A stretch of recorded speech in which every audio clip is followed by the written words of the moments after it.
Hi, I'm Len Rydell, Executive Director of the Blue and Gray Education Society, and I'd like to introduce you to our next speaker in the North and the Civil War, a symposium that was held at the Massachusetts School of Law in October of 2003.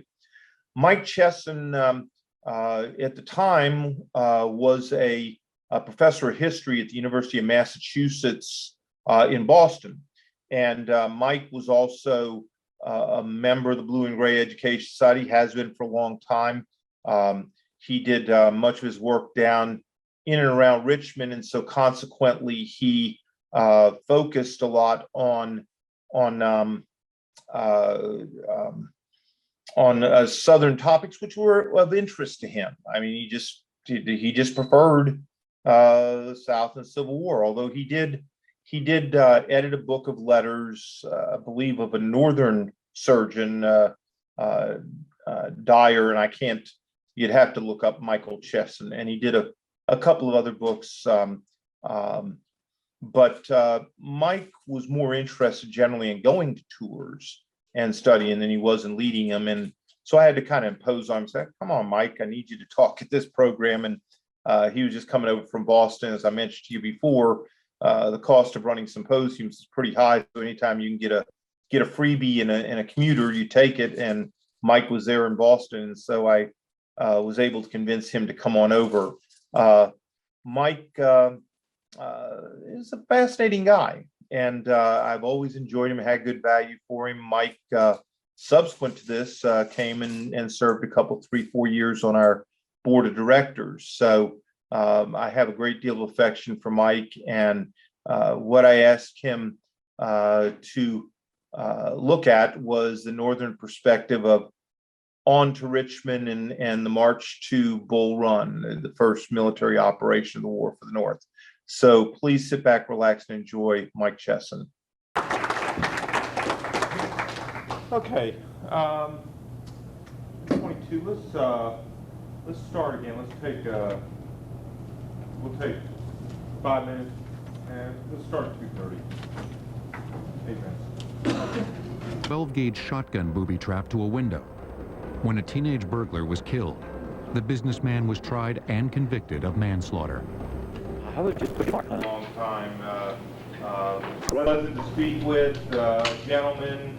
Indeed, I found out he's from Virginia, so what more need I say? Or at least grew up in Virginia, right? Born in Virginia. Born in Virginia, raised in Virginia. What more can we say? I knew there was an affinity there. Mike, of course, is a professor at the University of Massachusetts in Boston, and has made a number of forays back down south to re-educate those of us who are unworked and unknowledgeable on aspects of the Civil War. And he's going to talk today about the Union March to Bull Run. Mike.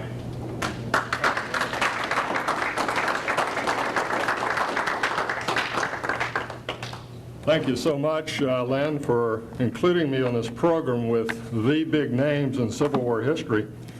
And I also want to thank Dean Vevo and his wife Louise for the splendid party they threw last night, and my host George and Diane for putting me up overnight. Len is passing out a handout. You can take the professor out of the classroom, but you can't take him away from his handouts. I also have a door prize for some lucky winner, which I'll hand out midway through the talk. It was all so strange. It must have seemed like a long time ago in a world far, far away. And if that is how some of them felt, they were right. An event of great symbolic importance, almost forgotten today, followed the Grand Review of May in Washington. On 10 June 1865, a group of aging veterans gathered at Bull Run. They had come to celebrate not a battle that they had lost, rather badly at that, but to remember comrades who had died, among the first to fall, in a war that their side, after all, had finally won. Perhaps they also came in search of the young men they had once been. Even before the fighting stopped, monuments commemorating the heroic dead had begun to appear. At first, all of them were Yankees because they were winning by that point. During the last winter of the war, the troops of Brigadier General William Gamble's brigade erected two sandstone monuments at Bull Run in memory of both battles. And it's these two reddish monuments that are dedicated in June of 1865 with a large crowd of soldiers, civilian dignitaries, and generals like Samuel P. Heintzelman, who was a tough old goat, regular Army. He's wounded at First Bull Run. He refuses to take himself out of the game. He's sitting on his horse while the surgeon takes the bullet out of his arm. This weekend, we have continued that proud and honored tradition of memory and transmission, though we may disagree about matters large and small. The series of events that culminated at Bull Run had their immediate causes in such events as John Brown's raid on Harper's Ferry in October 1859. That shocked the slaveholding South, and when Virginia executed him for treason in December 1860, it shocked much of the Northern public. Virginia's Constitution defined citizenship unlike the U.S. Constitution before the war, and they had a definition of treason. More important, this raid, although it had an immense, it was unquantifiable impact on the presidential election of 1860. Lincoln's victory for the young Republican Party was predicted well in advance by experienced political observers from the time the Democrats split. Now, the Democrats can always snatch defeat from the jaws of victory. You can count on that. With Vice President and future Confederate Major General and Secretary of War John C. Breckinridge of Kentucky, of all places, representing the secessionists and the cause of states' rights, and Stephen Douglas of Illinois representing the Union and Northern Democrats. And John Bell, mentioned yesterday, as the head of the newly formed and brief-lived Constitutional Union Party, advocating compromise and peace. And their platform was the Constitution as it is, and the Union as it was. Right tense, too. Douglas was the only candidate to campaign North and South, a flawed man who had done as much as anyone to bring this war on. But here at the very end, he is heroically trying to prevent it. The predictions of Lincoln's election were confirmed even before 6 November because Republican candidates in state and local elections had already triumphed. South Carolina's departure was expected. Its legislature had stayed in session waiting for Lincoln's election so they could call a secession convention that met in Charleston, South Carolina on December 17th. And 3 days later, the Palmetto State seceded. The other cotton states of the Deep South quickly followed, 3 of them in 3 days. January 9th through the 11th, 1861, Mississippi, Florida, and Alabama walked, followed by Georgia on the 19th, Louisiana on the 26th of January, and Texas. I don't know why it took Texas so long. Well, Sam Houston was one problem, but on February 1st, Texas walks out, and then you've got the eastern half of the modern Sun Belt, except for Oklahoma and Arkansas, that is out of the Union. In the North, editors like Horace Greeley and constitutional lawyers and political philosophers continued to debate the theory of secession. The reality became more apparent on January 9th, 1861, in the channel of Charleston's harbor, when South Carolina artillery fired on an unarmed ship, the Star of the West, which President James Buchanan had sent down to resupply and also secretly reinforce Major Anderson's beleaguered garrison inside Fort Sumter. If the first blow of the Civil War was Preston Brooks's brutal caning of Massachusetts Senator Charles Sumner, in 1856, and the first shot may not have been the one fired at Sumter on April 12th. It's the cannonball that skips across the water in front of the Star of the West. And I, of course, read the story before, but never as brilliantly described as by Maury Klein in Days of Defiance. Wars have begun over such incidents. Subsequent shots hit the ship. One such alleged attack on the USS Maddox and USS Turner Joy in the Tonkin Gulf off Vietnam on August 4, 1964 gives LBJ a reason to escalate that war. Both North and South had been recruiting since the start of the crisis. Some feel that the South did a better job in the early months raising more volunteers from a smaller population. It was the South Carolina artillery who had fired on the ship. If South Carolina is the most extreme example of Southern feeling, then Massachusetts was her Yankee equal. The Bay State was the first to adopt an all-volunteer state militia in 1840, and the first to answer Lincoln's call for troops in April 1861 with the 6th Massachusetts, though Wisconsin and Iowa also claimed that honor. Dan Reed, one of my graduate students, in his thesis on the state militia found that, and I'm quoting, while not the top-notch military force portrayed by some historians, the Massachusetts Volunteer Militia in 1861 was, at the very least, the best organized, trained, equipped, and prepared state militia in the country. These men were not as good as battle-hardened veterans. It's not my point. They were a uniformed, armed, and equipped military force that already had extensive training and officers in place, much like today's reservist or National Guard. John Andrew took over in January 1861 as the new leader of the Bay State. He proved to be one of our best war governors, North or South, but it's the man he defeated for office as governor, Democratic candidate Benjamin Franklin Butler, who really knew what these secessionists were up to and that they meant business because of the extensive contacts he had with the southern wing of his own party. Butler was also a brigadier general of the state militia, and he quickly whips it into shape and gets it up to a war footing. Companies were enlarged to 64 privates, elderly and physically unfit men were dismissed, and new muster rolls were prepared.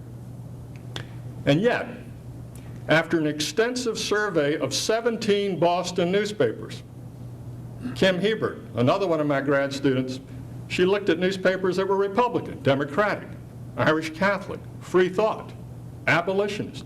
She didn't look at all of them, but she looked at 17 different ones for an extended period.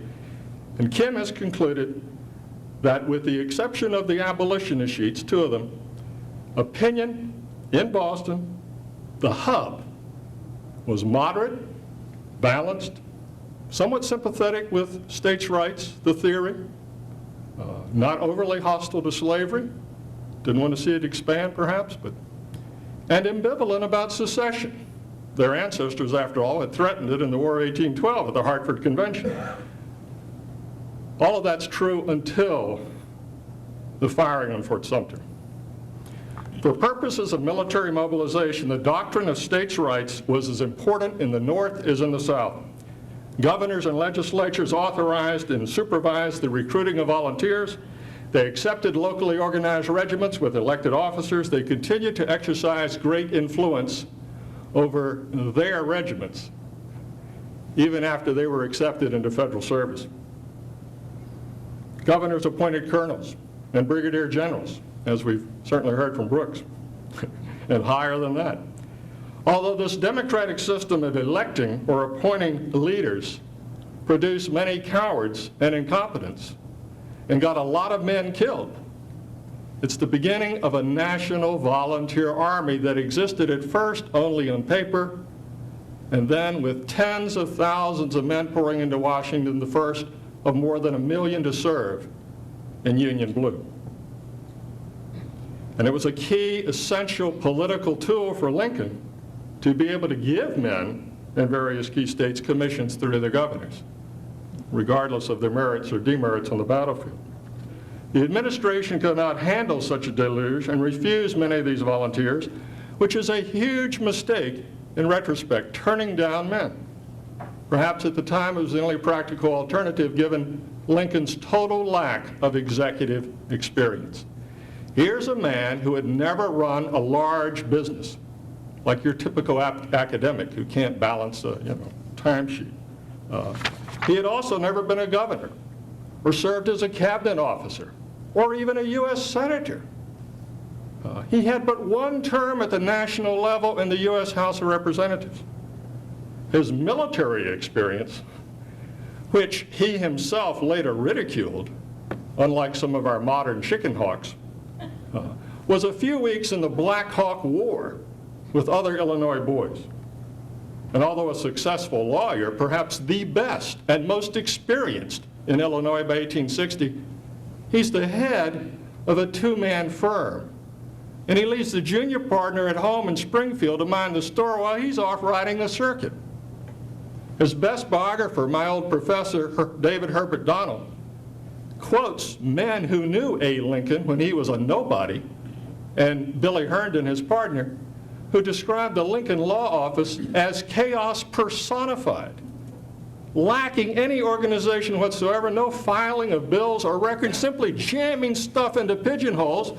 And one of them was a large bundle of papers tied up with string with a note in Lincoln's handwriting on it, and it said, "If you can't find it anywhere else, look here." And now this man is president of the disunited States. Because of a deal at the Republican Convention in Chicago, Lincoln's Secretary of War was the genial, though utterly corrupt, Republican Party boss of Pennsylvania. Simon Cameron knew nothing about war, at least of the military kind, though his brother, Colonel James Cameron, 79th New York, soon would. Nor could Simon run the War Department. In the early months, it's the new Treasury Secretary, Salmon P. Chase, that has more to do with raising the Army and administering the volunteers than the titular head of the War Department. And note that Chase was not only an able lawyer, but had been Ohio's governor, a U.S. senator from the Buckeye State, who was responsible for the appointment of both George McClellan and Irvin McDowell. At the start of 1861, the total officers and men in the old Army, as it would come to be called, were 16,000, and their ranks, the commissioned officers, many of them resigned and went south. Most of these regulars were left on the frontier to fight Indians. They could, in theory, have been used as the seed corn for new regiments of volunteers if they had been promoted to non-commissioned rank and junior officers. The most popular way to raise a regiment was at mass meetings. And Brooks Simpson tells the story of a meeting in Galena, Illinois, with an ex-Army captain, one Ulysses Grant, and the man who would be his future chief of staff, John Rawlings, addressing the meeting, and it was a bust. The promoters had to visit several other villages trying to raise even a company of men, and their original goal had been 2 companies. Far more exciting for me is the recruitment of William Wilson's Fighting Zouave in New York City, sworn in with cries of death to the plug uglies. With his saber, Colonel Wilson showed his men how he was going to hack through the enemy, cutting his way until he fell, the first of them to die. And they had to pledge to avenge his death as he marched around the hall, carrying Old Glory, escorted by his officers, one of them with a Bowie knife. I thought only Southerners carried Bowie knives, and a revolver, and the other one carrying the regimental colors inscribed, "The Union Battalion of Zouave, death to secessionists." His men promised to avenge him with shouts of blood, blood, blood. Some of them were veterans of wars around the world. And some of them were veterans of the gangs in New York. And when the regiment departed for D.C., the city's crime rate fell by 1/2. When I was growing up in Virginia in the 1950s, my father, a veteran Navy of World War II, used to remark occasionally of some prominent member of the community, "He did well in the war."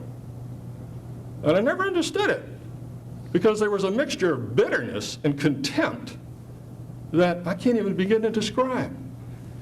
Later on, when I was older, I realized that Dad was talking not about men who had excelled in uniform, but men who had excelled in raising money or making money on the home front.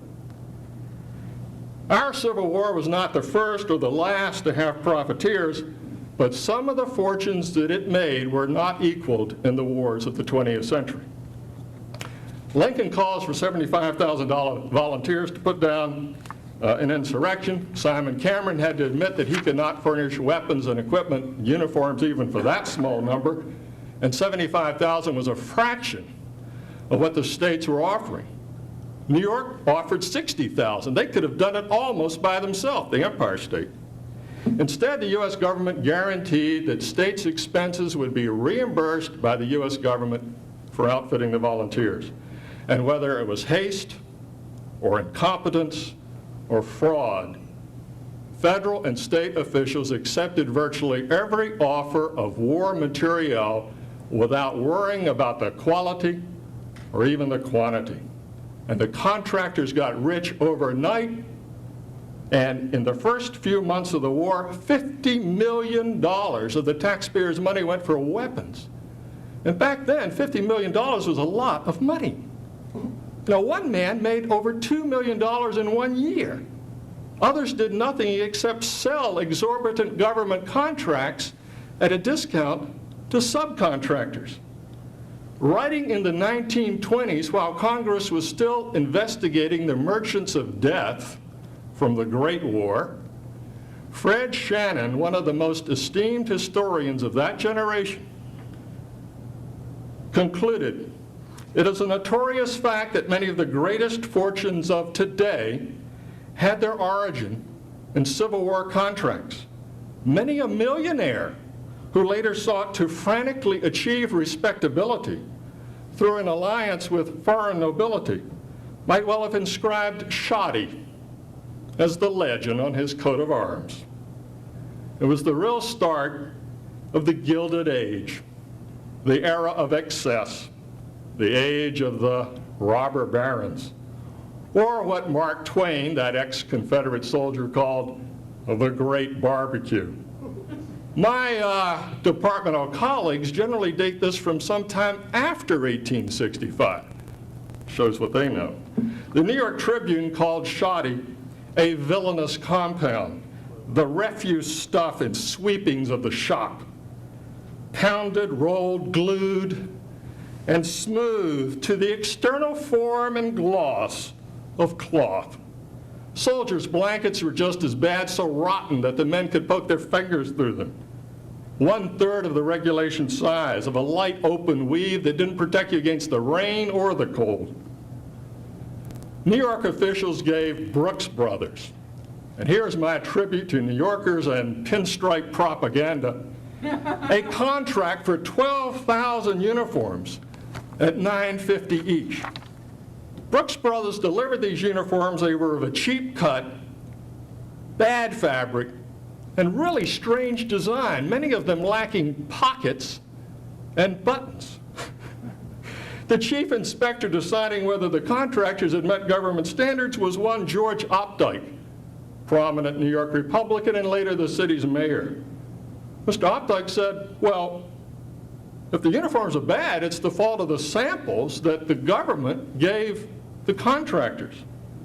And state officials wrote a lengthy report. They said, well, we weren't in collusion with Brooks Brothers, as the inspectors are alleging, and there's a huge scandal, and nothing was done. The company kept the money, the soldiers had rags, and public attention is diverted by other scandals. So it's fitting today that the New York firm of Brooks Brothers features a logo with a hanging sheep, because the troops were the sacrificial lambs, and the taxpayers had been fleeced, and the goats got the gold. So you can pass this around, but it shows the sheep in a sling, and I would suggest that you can take your books and other materials home in it, or you can use it when you clean out the litter box, or perhaps when you take your dog for a walk.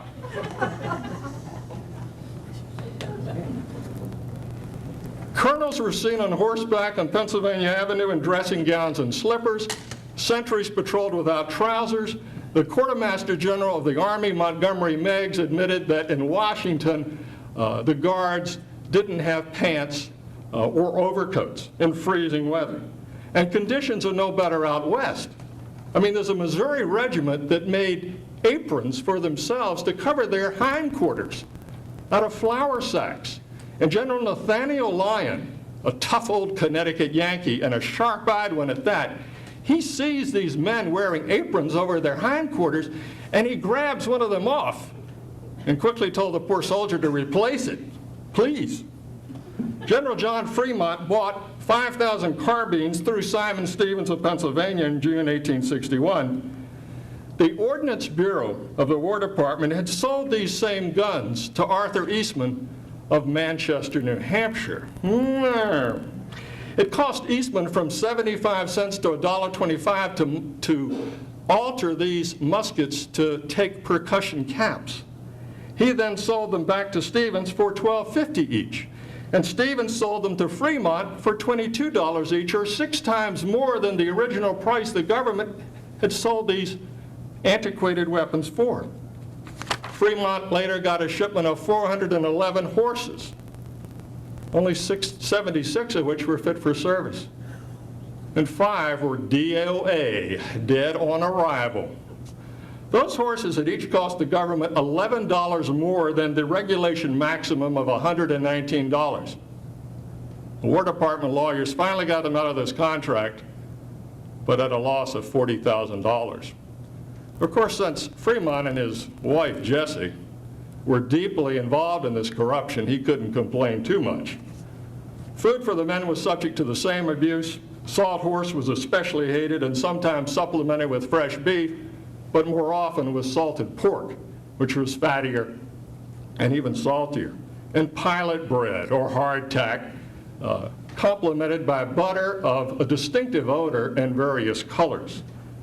Scurvy was the natural result of a monotonous diet and little in the way of fruit or vegetables. With inferior or even dangerous weapons, food that was unhealthy and unappealing, and clothed and shoddy, Union troops could not even present a uniform appearance.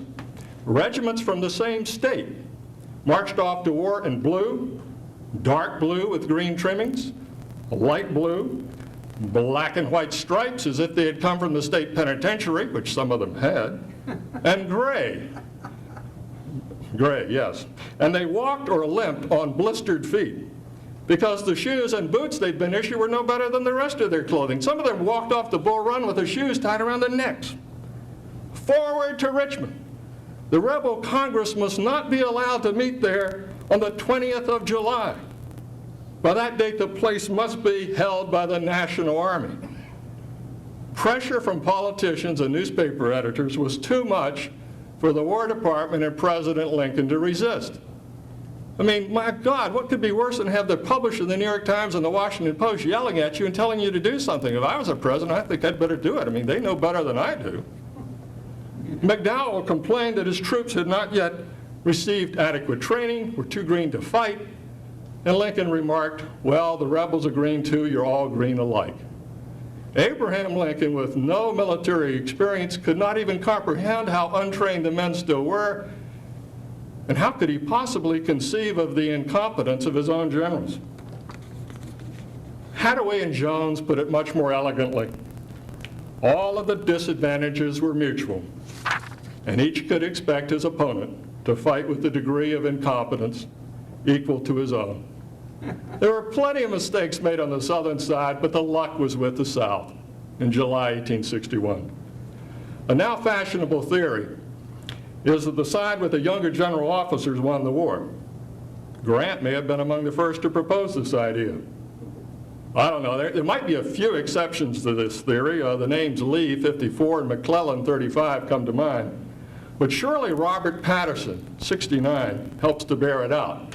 Now, whether Patterson was a better battlefield general than Benjamin Butler, I don't know. Patterson had served his country well on earlier occasions, but he owed his current appointment in charge of the Army, of the Department of the Shenandoah, to his friendship with Winfield Scott, who by then was too obese to take the field, but had good instincts.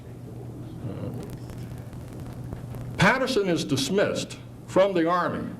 He's not even in the book that Paul's got there in his desk with all the Union generals after J. Warner. You can't find an entry for General Patterson because he's mustered out of the Army a week after Bull Run, protesting in his own defense, "I never received orders to attack." Patterson's mistake is only one of a series of what-ifs. Anyone in the room could put together a list of what-ifs for virtually every battle and every campaign of the Civil War and the Civil War itself. What if the Army in northeastern Virginia, with 35,000 troops more or less, had grappled with Beauregard's 19,000, unsupported by the 10,600 under Joe Johnston in the Valley, with that eccentric VMI professor, Tom Fool Jackson? Even after Joe Johnston arrived, McDowell still outnumbered the enemy by about 5,000 men. McDowell had never commanded in the field. So what? Most of these early generals hadn't commanded in the field. He had graduated West Point in the middle of his class. He had later taught tactics at the academy. He served in Mexico under John Wool. He won a brevet for gallantry at Buena Vista and was promoted to captain. Some feel that his battle plan was basically sound, but his subordinates failed him. He didn't inspire his officers or his men. Worst of all, McDowell failed himself. He made a series of crucial mistakes, and you all know what they are. The thing that's always mystified me about Irvin McDowell is how he could have expected his men to fight and march all day, having been awake half the night. And I think the answer is that he didn't expect the battle to last as long as it did. In fact, by midday, he thought he had it won. My favorite Yankee, next to my wife, is my Union surgeon from the state of Maine, Frank Dyer. And he was a surgeon of the 19th Massachusetts in 1861, but before he left the war, he was the acting medical director of the Second Corps. Dr. Dyer recalled the start of the war when he sat down to write his journal in 1865. In his words, obedient to the will of their political leaders, the South raised the standard of rebellion. The people of the North rose to overcome it. Whatever errors may have been committed in the beginning in failing to appreciate the magnitude of the undertaking, they were alike shared by all, both North and South. And coming from a loyal Yankee, I think that's a pretty balanced assessment. It is clear that Northerners and the soldiers they sent out in July of 1861 had no idea what they were getting themselves in for. But neither did my ancestors in Virginia and North Carolina, and I have 17 who wore the gray, or more likely the butternut. Despite of all the blunders, the corruption, the waste and inefficiency, the inexperience and incompetence, it's this slow, massive, northern Leviathan that moves first, and not the supposedly fierier, more aggressive, quick-moving South. The marvel of the first Northern campaign is not that it was executed poorly, but that it was done at all. It's like the singing dog. We don't criticize the quality of the performance, we admire the miracle of canine opera. The Union advance began on 16 July, 8 days late, to Fairfax Courthouse. The Army moved along parallel routes, Napoleonic procession, one eye to developing position by one of the columns. The other columns would then rush in to support and try to outflank the enemy. And they advanced 6 or 7 miles a day, every day for the next few days, and the men found this pace exhausting. Of course, they were ever mindful of the danger of masked batteries.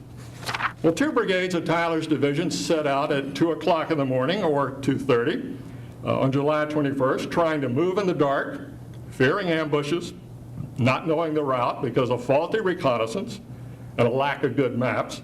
It took them 4 hours to march 3 miles. Attacking not long after dawn, They fought a diversion at the Stone Bridge, but the main Union attack, as you know, was across Sudley Ford, leading to a furious battle on Matthews Hill. After an hour and a half of fighting, they drove the rebels off. The Rebs fled. McDowell did not press his assault. Confederates used this respite from about noon until 1 p.m. to regroup and reinforce Henry Hill. Federals then tried repeatedly from about 1:30 until 4 p.m. in a series of uncoordinated and unsupported assaults, one of them led by artillery. That's a good idea. Let's lead the charge with artillery without infantry support. To hold and capture and recapture Henry Hill, exhaustion and thirst, and finally a loss of nerve caused a general retreat that then turned into a rout.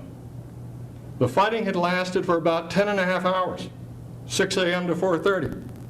Though less than half of McDowell's troops had been engaged at all, few fought the entire time. The tales of crazed men running a marathon all the way back to Washington and one evening make us smile. Who among us could do that after such a day, even when we were young, with the possible exception of Diane Sullivan? Many made it as far as Centerville, perhaps 5 miles from the stone house, before halting for the night or resuming their flight after a few hours. Was Bull Run a small battle, unimportant in part of its size? It was, compared to Antietam, or Fredericksburg, or Chancellorsville, which did not exist as possibilities in the military or the popular mind in 1861. Sharpsburg was, and still is, a tiny village in western Maryland. Fredericksburg, the home of George Washington's mother. Chancellorsville is the site of a roadside tavern in a wilderness. Before 1815, few Europeans, except in Belgium, had ever heard of Waterloo, and even fewer Americans. They likely judged Bull Run by battles from their country's most recent conflict, the war with Mexico. At Buena Vista in 1847, Zachary Taylor's army sustained 665 casualties, 14% of his force, of 4,600 men. And his rival, Winfield Scott, may have suffered his highest casualties at Chapultepec, near Mexico City. 862 in one day. In the entire Mexican War, 5,823 Americans died. Over 11,000 died of disease. But that figure of killed, wounded is about 400 less than John Hennessy's overall total for all of the men killed, missing, and wounded who died in the climactic battle of what Jack Davis calls the first major campaign of the Civil War. Now, of course, the scale of warfare was completely different. As one of the speakers of this forum last year pointed out, the largest army we had in Mexico was 14,000 men. That's a corps in a Civil War army. So you can say Chesson is comparing apples and oranges. Very well. Let's move on. As students of the war, we tend to judge each battle by what came next, especially the earliest engagements. It's just the Civil War in miniature, the beginnings of our sectional conflict. We have the sometimes dubious benefit of hindsight, like most historians, except for my colleagues who claim to be able to predict the future. We're eager to rush on to the real blood and gore. There's a tendency to skip over what was really only a small skirmish, only 13 to 15,000 Union troops engaged out of 35,000, and out of maybe 30,000 Confederates, about 17,000 fought, 57% of the total force. That's fewer total men fighting and not fighting combined than Lee had at Gettysburg. Now, the casualties vary somewhat by authority, as you'll see on the handout, by as much as 23% for the Union and 10% for the South, and 14% for the overall total from Bull Run. But whether it's 4,600 or 5,400, let's cut the difference like Jack Davis does and settle on a figure of somewhere around 5,000 plus. Those figures are larger than 4 of the battles of the 7 days. They're very close to the total losses at White Oak Swamp. And you can see where I'm going with this at the bottom paragraph below the statistics. I refer to Cedar Mountain and also to Bristow Station. You might think that Bull Run was a small battle, but it was no smaller than others in Virginia in 1862 and 1863, and it was bigger than some. Now, any of you can make a list of things seen for the first time at Bull Run, which would reoccur many times in the next few years. There were slow movements, like Jackson in the Chickatahominy Swamp, as the Yankees pronounced it, or no movement at all, Little Mac at various times. There are reinforcements by railroad, the first time ever in an American war. Major components of an army out of touch with their commander and with the rest of their own force, like Erasmus Keyes' brigade. After the first assault on Henry Hill, he just kind of drops out. McDowell failed to use more than half of his army, and parts of it that were engaged did not fight for very long or effectively. Beauregard and Johnston used more of their force, easier to do when you're on the defensive or fighting out of sheer desperation, having been rebuffed earlier at Blackburn's Ford. Note that each commander in the Bull Run campaign hits his opponent's left flank. It's like a giant revolving door. But McDowell pushed much harder. The Rebs are driven back across the creek at the Stone Bridge and from Sudley Ford right off Matthews Hill and virtually into the woods beyond Henry Hill, which they hold only after repeated fighting, charges and countercharges. The Confederate front and flank shifted a number of times, and the best way to visualize this is to focus on a fixed point like the Henry House and see how the Confederate forces are positioning and repositioning. Most of the attacks against them were carried out in echelon, a regiment. The Federals never attacked Henry Hill with more than 2 full regiments, even though McDowell had seized the strategic initiative and held the tactical offensive more often than not until the very end of the day. There were incidents of friendly and unfriendly fire. That friendly fire term, I mean, you're killed just as dead. I've never liked that term. There were mistaken identities involving both uniforms and flags. Events that would soon become less common as the Unions especially standardized its uniform and the Rebs came up with a new battle flag. There are even tests that were passed by earlier commanders that McDowell failed, as with his troops who were due to muster out just before or during the battle. That is not a first-time thing. In 1847, Scott lost almost half of his army during his approach to Mexico when 7 of his volunteer regiments' enlistments expired. And those men chose to go home. But Scott let them go early at a time of his own choosing, rather than risk their departure at a critical point. The Bull Run campaign offers one of the first case studies of the treatment of Southern civilians. McDowell told his men that they should act with as much forbearance and propriety as if they were at their own homes. Right. Tell it to the Marines. The Boston Transcript agreed, as did the New York Tribune, and in another part of Virginia, Ben Butler. Sherman blasted his troops for stealing fence rails. Sherman said, "No Goths or Vandals ever had less respect for the lives and property of friends and foes, and henceforth we ought never to hope for any friends in Virginia." You tell them, come. And why did his men behave this way? Because they weren't regulars. They were volunteers. They're weekend warriors, they're reservists, they're National Guard, they're unreliable, can't be trusted, and they don't know what they're doing. If I'm reading Stephen Ash, Mark Grimsley right, the treatment of Southern civilians got worse as the war went on. And you heard yesterday from Jackie Freeman about this.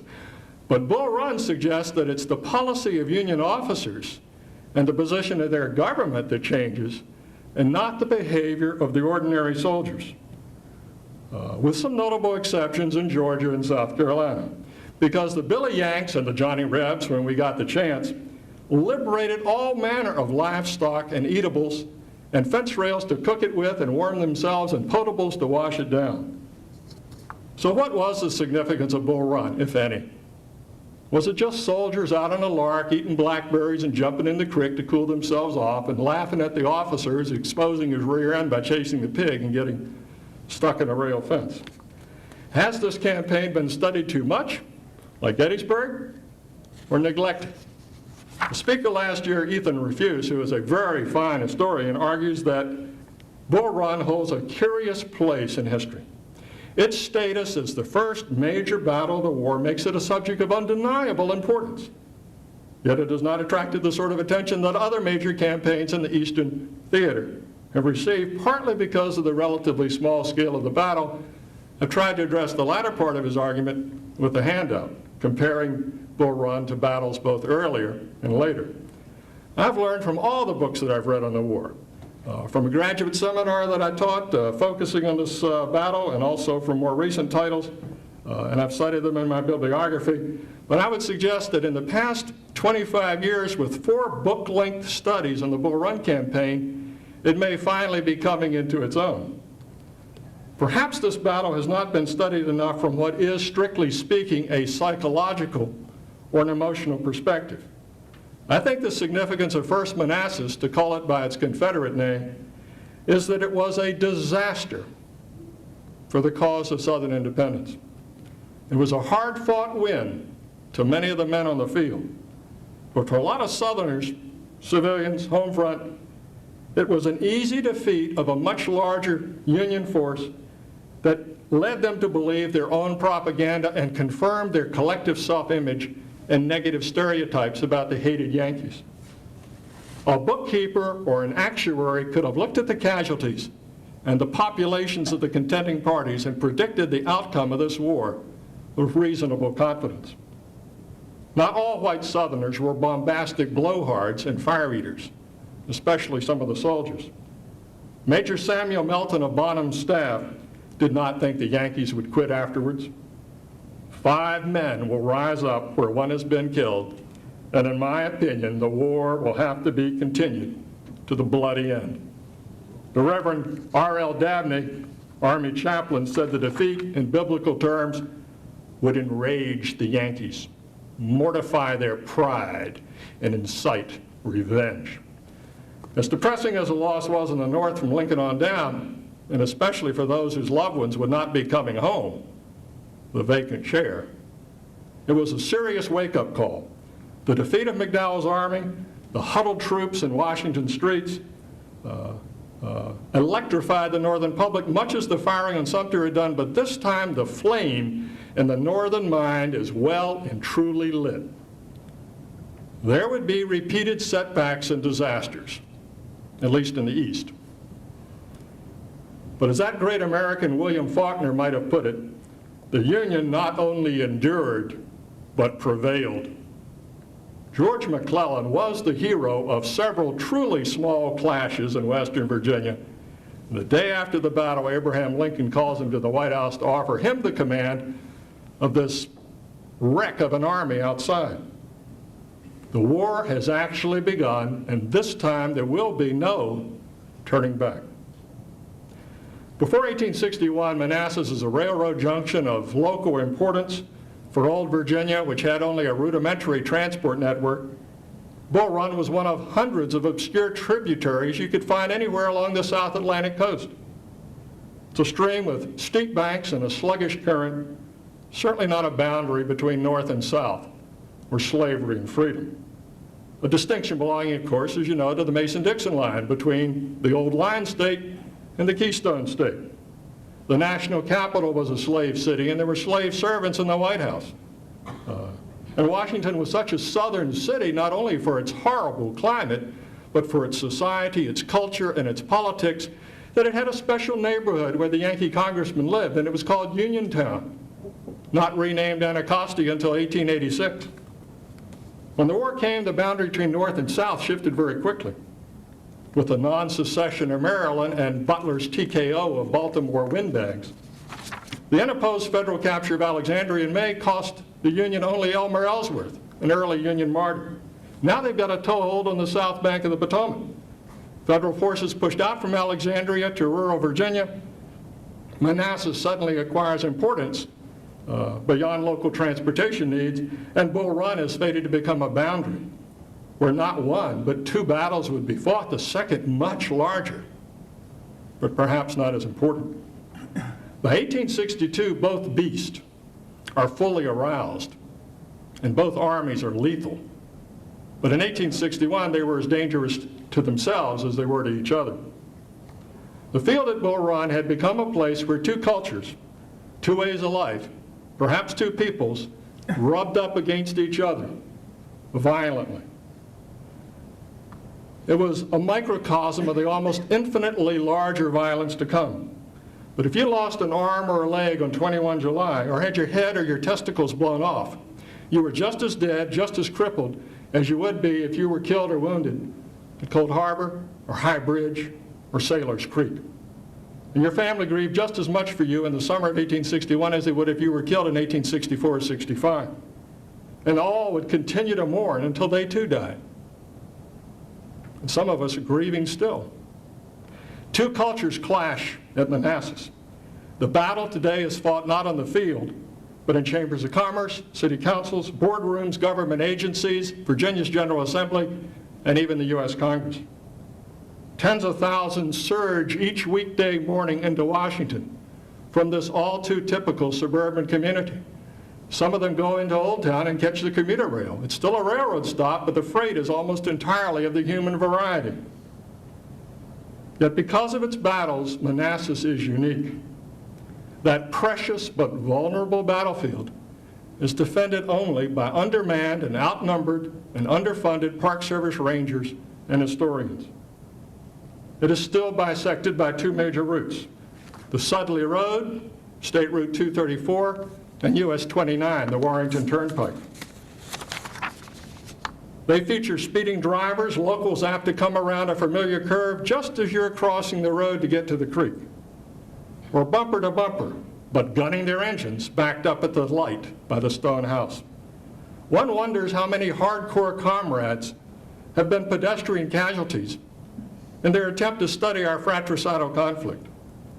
While walking the field, the race is still to the swift and the battle to the strong, just as it was in 1861. But there is such a beautiful view from the ruins of Portici of Interstate 66. Truly lovely. Next to money, a quick commute is our top priority. For time is money. I don't have to tell Yankees that. Far more horrible for someone who spends much of his time in the past is the obscenity that connects the battlefield to the old town of Manassas. This multi-lane atrocity is crammed on both sides with every fast food franchise known to overweight Americans. Chain motels, movie multiplexes, watering holes, amusement parks, filling stations, and malls, my very favorite thing, fill the rest of this tawdry picture.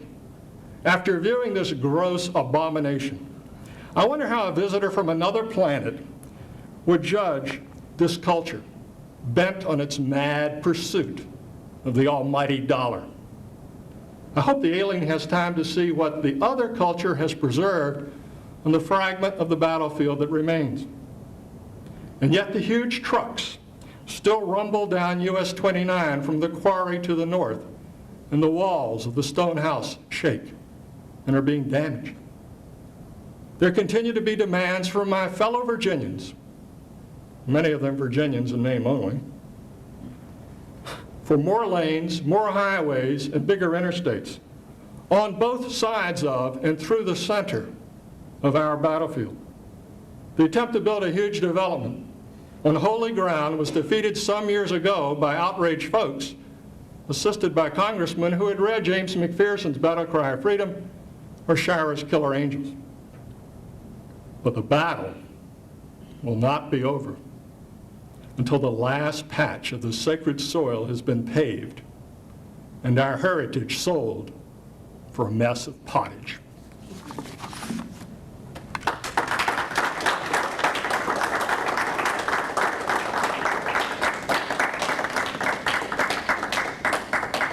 I'll take questions, although that's not customary after a sermon, I realize.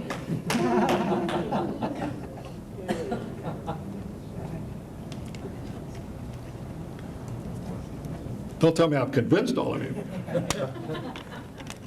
Yes? You said that Massachusetts was the first active group to form out of the militia? Well, up here they claim it is the first to be offered to Lincoln and Washington to defend the Capitol. Wisconsin's governor I think, had offered troops even earlier, a day or two before, and I just came across a reference to a similar thing that happened in Iowa. And I know some Iowans. I certainly know some folks in Wisconsin. I'm not going to get into a fight with either one of them. My ancestors made that mistake. How did the first Massachusetts fit in? The- I guess I was under the impression the first Massachusetts was in I don't know the exact chronology, but it happened to be the 6th. That was the first sent, and later on the 7th, and of course the 20th, which is one of the famous ones, and also the 2nd. If you go to the Boston Public Library, there are 2 massive stone lions. Think the New York Public Library, although the Massachusetts lions are much better. You go up this staircase to the main reading room, and there are these 2 lions. And all of the battles that the 2nd and the 20th Mass fought in, from beginning to end, are listed there. And it is a great sight. I mean, it makes the hair on my back go up, just like it did my ancestors, I suspect. Yeah, Paul? To quick answer on that question. Massachusetts sent militia regiments, not volunteer regiments, at the beginning of the war. So the regiments had already existed before the war started. Yeah. Massachusetts regiments had 8 companies in them. They wanted 10 to match the federal organization. So they grabbed companies from different regiments to bring them up to 10 and send them out. So the first 4 they sent were the 4th, the 5th, the 6th, and the 8th regiments. You know, because that's where they could pull together. They did the same thing with their rifles. They had enough modern rifles, Model 1855 rifles, to equip 4 regiments, but they weren't issued to 4 regiments. So what they did was they swapped smoothbores with rifles with all the other regiments in the militia in order to equip those 4 regiments.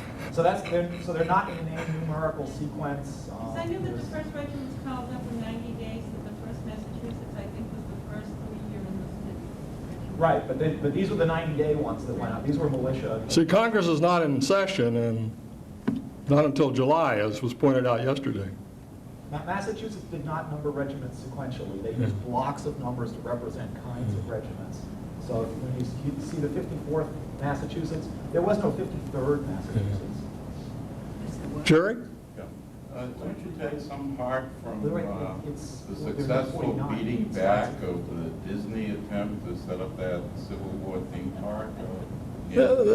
They'll try it again, or somebody else. I mean, having been involved on the fringes of politics in my little town of Belmont, which is utterly corrupt. I mean, it's very clean and it's nice, and there's very little crime because there's a cop for every citizen, basically, but The governor was there. I mean, yeah, the Board of Selectmen, I mean, and the old crowd was thrown out recently, and now the new crowd is acting the same way the old crowd did. I mean, you know, it makes you very cynical. The Disney thing was probably a bigger deal, but also it was going to be urban, they were going to build some condominiums. And they actually started it. Yeah. I bet you saw them too. The foundations were laid and they stopped the story. What can you tell me about Beauregard? Did Beauregard, was he trying to urge Jeff Davis to allow troops to, now's the time to go into Washington, or we won't have an opportunity like this? I've heard that. They're still arguing about that, but I mean, the Confederate Army is perhaps more disorganized in victory than the Union Army was in defeat. And remember, there are a whole bunch of troops that McDowell hasn't used who have never even crossed Bull Run. And they're going to be the rear guard at Centerville. And when Confederate cavalry attacks them, they get blown off their horses. I mean, he had enough men who were still willing to fight that he could at least protect the rest as they retreated. So the idea of going into D.C. in the middle of the night with this bunch, I mean... Well, that's what I always thought, too. I think Beauregard's genius comes along after the fact, when he kind of, blames Davis and others for not letting him win the war. That movement towards going in and occupying Washington had been a fixation as early as April of '61, in which when Virginia went out of the Union and John Magruder, who happened to be commanding an artillery regiment in D.C., submitted his resignation and left, there was a lot of discussion about how to secure DC at that time. And of course, that's part of what gets Butler his first bit of fame, is that there's this rush to get troops down to defend the national capital, because the capital was extremely vulnerable at that time, and much of the discussion that was going on, Magruder said, give me 5,000 men, and if I don't take Washington, you may take not only my commission but my life. And Lee says, you know, we don't have the means and wherewithal for this grandiose grandstanding. But there was a lot of discussion. Would they attempt to isolate Washington by cutting the main axis of transportation east and west, the B&O Railroad, So Butler comes in through Annapolis, of all places. Yeah. They've broken the railroad in Maryland, and he's got a guy in one of his regiments who's an engineer. He says, yeah, I think I can fix this locomotive. They come up from Annapolis. You know, Butler, I think, is a superb general, as long as he's not on the battlefield. I mean, he takes Baltimore, he takes New Orleans, he takes both of them out of the war. If the Union Army had an Army Air Corps, and they had Thaddeus Lowe's balloons, if they had dropped Butler on Richmond with a corporal's guard, he would have taken Richmond out of the war. I mean, this guy is a skilled operative. You just don't want to trust him with troops, and I can understand if he's number 2 in seniority, it makes even U.S. Grant a little nervous. But I think the guy was fantastic. He had personality, he had a pulse. Maybe he wasn't completely honest, but you know, I think he did pretty well for himself. Certainly his descendants do. They're still defending him.